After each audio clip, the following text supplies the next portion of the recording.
All right, y'all. I know it's been a while since y'all heard from me. I believe the last time I checked in, I had just passed my Part 107 exam to get my drone license. I think that's been about 4 or 5 months now. So yeah, to say the least, it's been a while since I've checked in. Today, I want to focus on one of the platforms that I use to find drone jobs, which is called Droners.io. Now, just to let you know up front, it's not the only site that I use. I also use ZiteView, and then I'm signed up for another one called Fly Guys. I'll let you know, at different times how those other ones do. Today, I want to focus on Droners.io because I feel like when I first signed up those months ago, it was kind of hard to find a bunch of information on how to navigate the site and really just what it is and how it works. On Droners.io, pretty much in bidding wars with other drone pilots. So if you ever watch someone video and they're just like, hey, it's a race to the lowest bidder, that's literally what it is for the most part. Now, if you are a pilot who have flown a lot of flights on Droners.io, then your situation might be a little bit different because they can see your profile. When I say they, I mean the client. They can see your profile. So being that I've been on there 4 or 5 months, I haven't flown that many flights through Droners.io, I wasn't getting hired. Just to let you know real deal numbers, I probably applied for more than 30, maybe 40 gigs. I've flown about 3 missions through Droners.io. And it's not because I'm not bidding for these gigs, it's just not getting hired. Now, what does Sean attribute it to? I say it's because on my profile, I have a low amount of flights. So even before I, flew these 2-3 flights that I've flown now to this point, I had a lot of people leaving me on red. I had a lot of messages that weren't getting read at all by some of the clients. And that's a lot of stuff that you just have to deal with going through this type of platform. Sometimes your stuff is going to get read. Sometimes your stuff might not even get read at all because I don't know what might be happening on the client side. Maybe they're getting a ton of bids. Maybe they're getting caught up in just not replying to people at all because they're too busy on their side. I don't know, but yeah, I've been through a lot of woes with this site in general. Now, let's rewind for 1 second because I want to give you a full breakdown on what happens. After the job is posted, as I mentioned, you're going to get all of the information from the client. They're going to tell you what they need. So if it's a vacant piece of land and they want photos from all cardinal directions at 150 feet AGL, and then they also want it again at 250 feet AGL, and then maybe they want a short flyover video. They'll tell you all the details of the project, and then sometimes if you scroll down far enough, it might say, hey, my budget for this project is $200 or $100 or whatever the price is that they have. You get the option then to say, hey, I want to send in a bid for this gig. Now, here's the thing. When people are putting up the budget that they have, I guess you could look at it one of two ways. Do you bid your real fee or your real pay that you want them to pay you for that gig? Or do you just go in and say, hey, I'm going to accept at that number that they're already offering? Or do you not have any work on your plate right now and need a job in general, so you bid a little bit lower to look a little bit more appealing to the client? Those 3 scenarios I just gave you, you're going to be dealing with those every single time a job becomes available to you on the low board. How did Sean start out? I started out sticking by my fee that I wanted to get paid. So let's just frisbee a number out there. Let's just say I wanted to get paid $150 an hour for being a drone pilot and going out in general.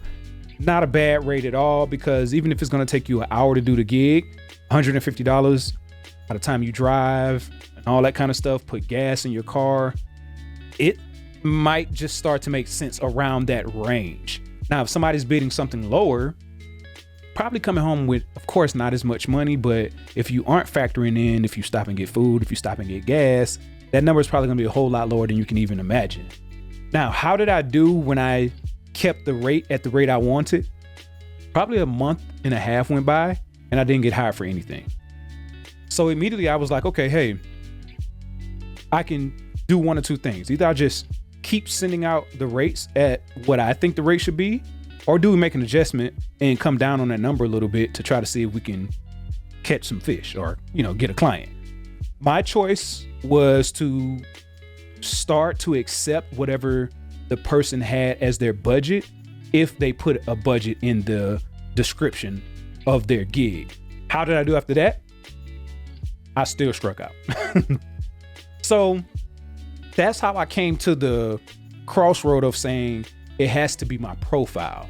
Now, you heard me mention the profile earlier. On your profile page, it'll be your name, your location. I believe they show what drone you fly, but then they also have something on it that's very important that could either make or break you when a client is looking at it. It shows how many flights you've flown through Droners.io. Now, here's the thing, guys.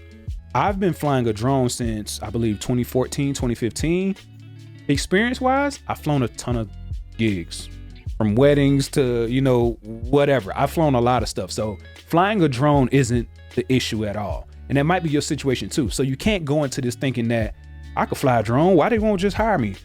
Just imagine looking at somebody's profile that you're trying to hire to come be the plumber at your house or an electrician. If you get on their platform or their website and they don't have any reviews, they don't have any, ratings and stuff like that, it started to make you think twice, because now you're like, dang, am I really hiring somebody that know what they're doing? You don't probably initially think, oh, this might be just somebody new and they need some experience. Let me be that first person to try them out. You don't want to be that first person. So in my mind, that's what I told myself to keep myself grounded, as well as to keep myself from getting, upset, mad, discouraged that people weren't hiring me after bidding so many times and being left on red. So I'm only putting that out there for you guys to maybe, view it from a different perspective or look through a different lens when you're looking at this whole situation, because it can be discouraging after you're just putting in a bid and another bid and another bid and another bid over a very long period of time and not getting hired. Once I finally did get hired, everything went smooth for the most part. Put the bid in, the client reached back out through the inbox, asked when can I do it. I told them the day I could go out and do it. Went out and did the job. I uploaded everything to a Dropbox. It was either Dropbox or WeTransfer link. Sent the items to the client. Then on the back end of Droners, you just go in and mark that the job was complete, and it'll let you upload an invoice. You upload the invoice, and then you get paid after that. Pretty cool, as far as like the whole transition of things from being hired to getting paid. It wasn't a headache. The thing that is just difficult is just getting hired in general, especially if you're a new pilot. So if you're somebody out there that's new and don't have any experience on this site, I would just say buckle up, because it's probably going to take a little bit of time for you to get some traction. Or you might just be in an area where a lot of pilots are needed and you might get hired immediately with a bunch of clients who don't care what your profile look like.